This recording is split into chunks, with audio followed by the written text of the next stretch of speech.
사랑하는 교회 여러분, 오늘은 믿음의 달 9월 세 번째 주일입니다. 이 주간에는 추석 명절을 맞이합니다. 오고 가는 교통에 주의하시고 모이는 곳마다 즐거움이 가득하고 함께하는 사람마다 명절의 기쁨이 풍성하기를 기원합니다. 오늘 경건한 마음으로 예배드리는 모든 성도님들에게 주님의 은총과 축복이 함께 하시기를 바랍니다. 오늘 주일 예배는 정부의 지침에 따라 좌석의 10% 범위 내에서 본당에서 대면 예배로 드립니다. 이 주간에도 소망하고 기도하시는 일들마다 주님의 인도하심과 축복하심이 함께 하시기를 기도드립니다.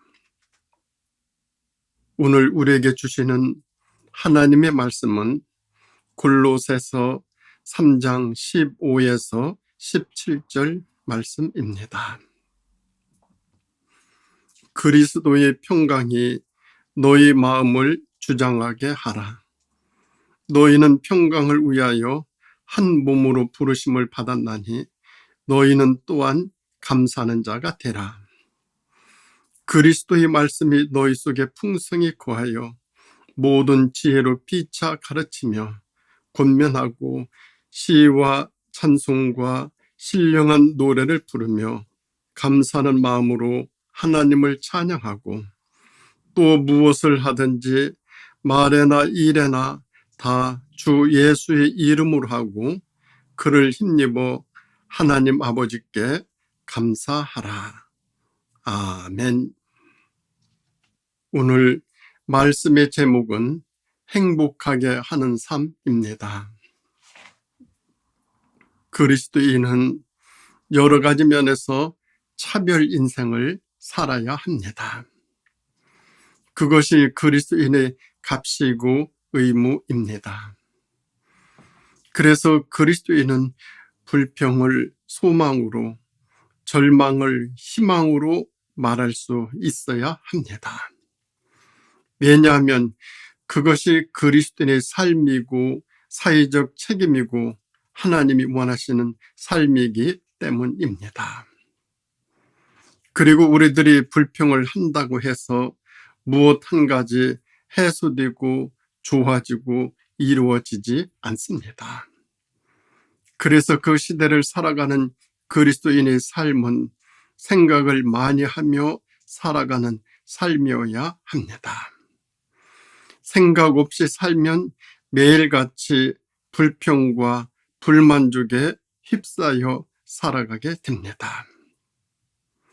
오늘 본문을 보면 그리스도인의 삶의 모양과 내용과 가치와 형식을 말씀하고 있습니다. 이 말씀의 내용을 보면 그리스도인은 세상을 행복하고 기쁘고 감사의 삶을 살아야 함을 말씀하고 있습니다.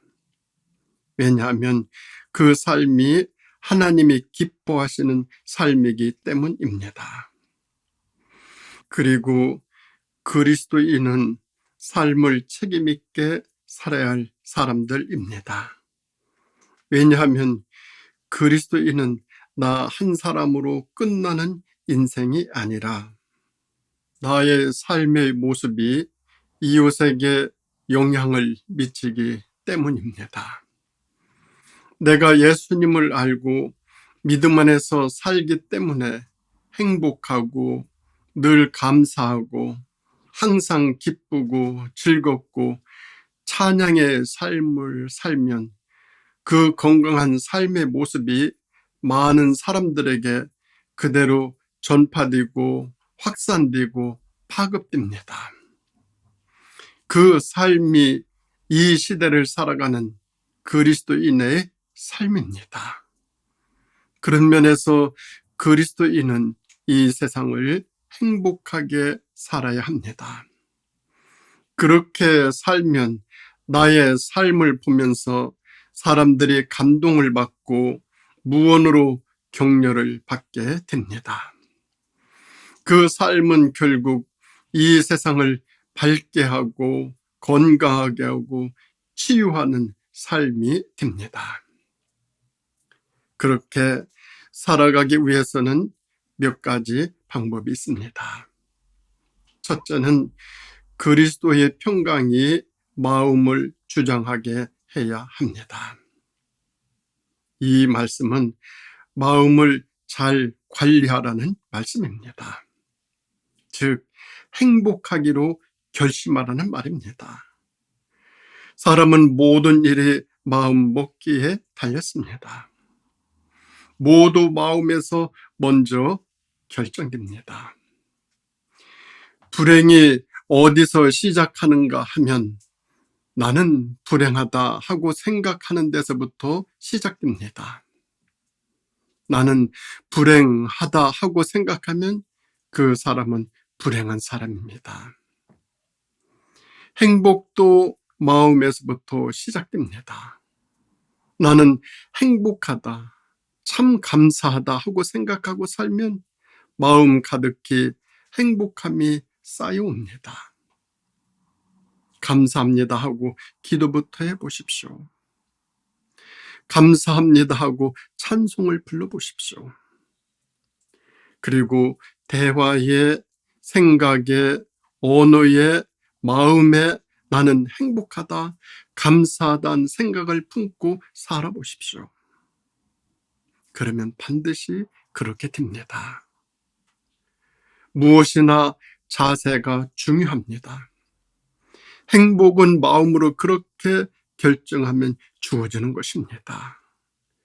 먼저 마음에 나는 행복하다 하는 마음부터 가지는 것이 정말 중요합니다. 그래서 본문에서는 그리스도의 평강이 너희 마음을 주장하게 하라고 하셨습니다. 이것이 행복해지는 비결입니다. 행복은 저절로 오는 것이 절대로 아닙니다. 내가 만들고 조성하고 이루어야 주어지는 것이 행복입니다.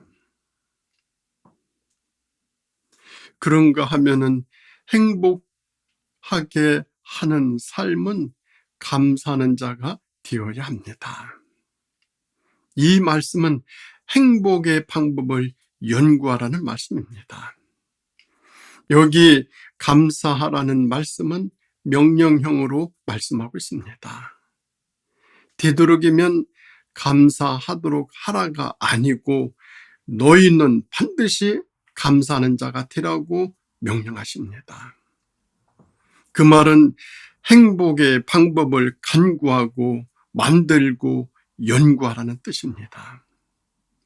행복은 계획해야 하고 만들어야 하고 조성해야 주어집니다. 무슨 일을 하려면 먼저 계획부터 해야 성공합니다. 행복이나 감사나 기쁨은 내가 만들고 연구하고 조성해야 얻어집니다. 그래서 본문에서는 너희는 감사하는 자가 되라고 말씀하십니다. 그 말은 행복을 만들라는 말씀입니다. 1704년 독일의 베냐민 슈물크 목사님 네 분이 신방을 갖다 집에 와보니 집이 모두 불타버렸습니다. 어린 형제가 집에 있었는데 불러보았지만 대답이 없습니다. 혹시 하고 잿더미를 들추어 보니 어린 두 형제가 부둥켜 안은 채 죽어 있었습니다. 그 두 어린 아들이 시신을 앞에 두고 망연자실했습니다. 그때 별 생각이 스쳐갔습니다. 하나님이 나에게 이럴 수가 있는가? 순간 분노와 서운함과 의문이 몰려왔습니다. 인간적인 오기도 서려왔습니다. 그런 생각에 휩싸이자 온몸에 소름이 끼쳐왔습니다. 그 순간 또 한 가지 생각이 스쳐갔습니다. 여기에 무슨 뜻이 있단 말인가 하고 생각하는 순간 마음에 평온이 찾아옵니다. 그리고 영감이 넘쳐나왔습니다.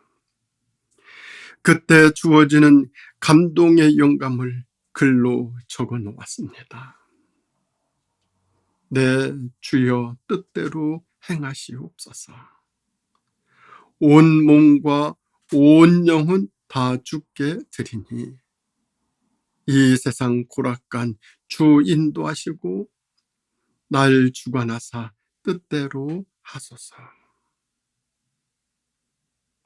여기에 홀브로크라는 분이 곡을 붙였는데 그것이 오늘 우리가 부른 549장 찬송입니다.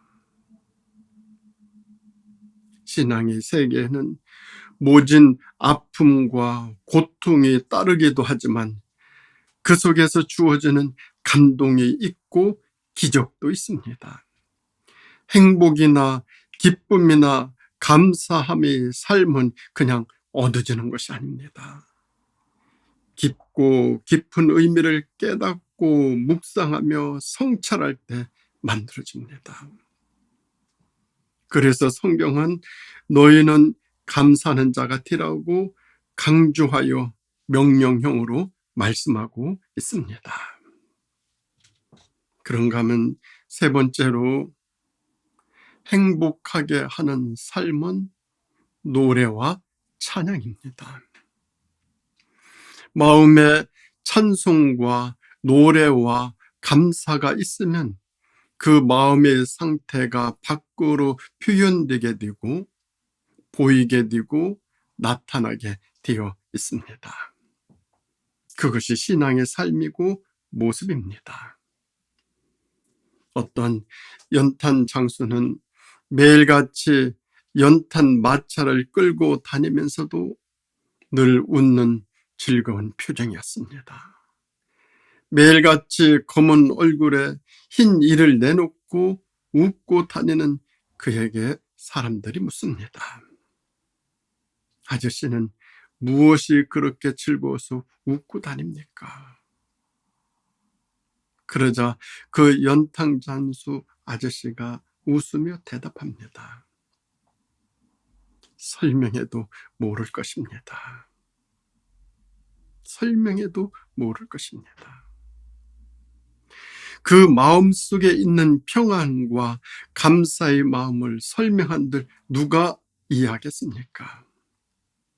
그래서 성경은 시와 찬송과 신령한 노래를 부르며 감사하는 마음으로 하나님을 찬양하라고 했습니다. 그 말은 행복한 사람처럼 행동하라는 말씀입니다. 이 세상은 사람으로 하여금 늘 행복하게 살도록 놔두지 않습니다. 때로 마음에 남 모르는 아픔도 우울함도 쓸쓸함도 원망도 불안도 있습니다. 그렇다고 그것을 모두 표현하며 살기가 어렵습니다. 그래서 작은 아픔들을 잊고 극복하고 늘 행복한 마음으로 행복한 사람처럼 살아가는 것입니다. 그러면 작은 근심들은 그냥 물러가 버립니다. 사람은 그렇게 사는 것입니다. 그래서 찬송하고 감사하는 마음을 가지라고 했습니다. 사람이 그렇게 살면 스스로에게 주어지는 암시를 받게 됩니다. 마음속에 행복을 그려야 합니다. 나는 행복하다 하고 생각하며 살면 행복해집니다. 나는 늘 하나님의 은혜로 살아간다 하고 고백하면 더 큰 은혜가 주어집니다. 그래서 사람은 비전을 가지고 살아야 합니다. 그 비전이 마음에 씨로 잉태되면 10년, 20년 후 그 모습, 그 생각대로 되어집니다. 나는 행복하다고 말하면 나의 생각과 말과 언어가 살아서 움직입니다. 그래서 먼저 나 스스로에게 나는 행복하다 하고 생각하고 행동하고 살아가야 합니다. 그러면 그 행복이 나에게 만들어지고 조성이 되어집니다. 또 내가 그렇게 생각하고 살면 나의 모습을 보고 남들이 영향을 받습니다. 그래서 행복의 삶은 전염되고 파급되고 영향을 미치게 됩니다. 문제는 나입니다. 특히 그리스도인들이 세상에서 살아갈 때 삶이 건전하고 늘 만족함과 감사함으로 살아가게 되면 그 삶에서 사람들이 보고 도전을 받고 힘을 얻고 은혜를 받습니다. 그 삶이 그리스도인들의 모습입니다. 그렇게 살면 사람들이 그 삶을 모방하고 감동받고 영향을 받습니다. 그 모습이 진정한 전도입니다. 오늘 성경 본문을 보면 시와 찬송과 신령한 노래를 부르며 감사하라고 했습니다. 신앙인에게 이 찬송과 신령한 노래와 감사 생활하는 삶, 이것이 참으로 중요합니다. 그 삶 속에서 행복은 만들어지고 그 삶의 모습이 사람들에게 그대로 비춰져서 영향을 주고 세상을 밝게 하고 세상을 따뜻하게 만드는 요인이 됩니다. 그런가 하면 네 번째로 행복하게 하는 삶은 예수님의 이름으로 해야 합니다. 이 말씀은 나만 행복한 사람으로 사는 것이 아니고 남들에게 이 행복을 전염시키라는 말입니다. 즉 다른 사람을 행복하게 하라는 말씀입니다. 감사하는 삶, 행복한 삶은 전염되고 파급됩니다. 그래서 그리스도인은 나만 행복하다 하고 살면 안 되는 사람들입니다. 먼저 나를 행복하게 한 다음에 너를 행복하게 만들고 이웃을, 형제를, 세상 사람들을 행복하게 만들어야 합니다. 그 삶이 중보의 삶입니다. 먼저 내가 행복해야 합니다. 그리고 너를 행복하게 해줄 수 있어야 합니다. 그 삶이 더 큰 행복한 삶이 됩니다. 어떤 분이 이 나라가 싫어서 이민 가려고 수속을 밟고 있었습니다. 거짓과 속임과 무책임과 부정과 이기주의와 편가르기에 신물이 났습니다. 이 땅에서 더 이상 살고 싶은 마음이 없었습니다. 어느 날 주차해 놓은 차를 누가 긁었습니다. 순간 또 속이 상합니다. 그런데 차 유리에 쪽지 한 장이 붙어 있었습니다. 운전이 서툴러 차에 금을 그었습니다. 죄송합니다. 그런데 연락 방법은 없고 시간이 없어서 그냥 갑니다. 연락처를 적어 놓았으니 연락 주시면 변상해 드리겠습니다. 대단히 죄송합니다. 이분이 그 쪽지를 받아들고 그날 얼마나 마음이 흐뭇하고 반갑고 행복하던지 차에 금을 그었을 때는 빨리 도망가는 것이 보통인데 세상에 이런 사람도 있구나. 이 나라는 아직도 희망이 있는 나라구나. 그렇게 생각합니다. 그리고 이 나라가 싫어 이민 가려던 계획을 취소했다고 합니다. 이 세상은 절대로 나 혼자 사는 나라가 아닙니다. 더불어 함께 살아가는 세상입니다.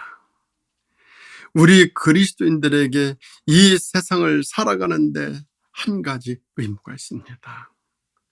그것은 먼저 내가 행복하게 살아야 한다는 점입니다. 이것은 의무이고 삶이고 명령입니다. 그리고 너를 행복하게 해줄 수 있어야 합니다. 그것도 그리스도인의 의무이고 삶입니다. 그렇게 살 때 병들고 오염되고 편견으로 가득 찬 이 세상을 치유하고 따뜻하게 하고 행복하게 해줍니다. 이 주간에는 추석 명절을 맞이합니다. 코로나로 어렵고 힘들지만 주님의 은혜로 우리 모두 행복한 명절이 되시고 행복하게 해주는 추석이 되기를 주님의 이름으로 축원드립니다. 기도하시겠습니다.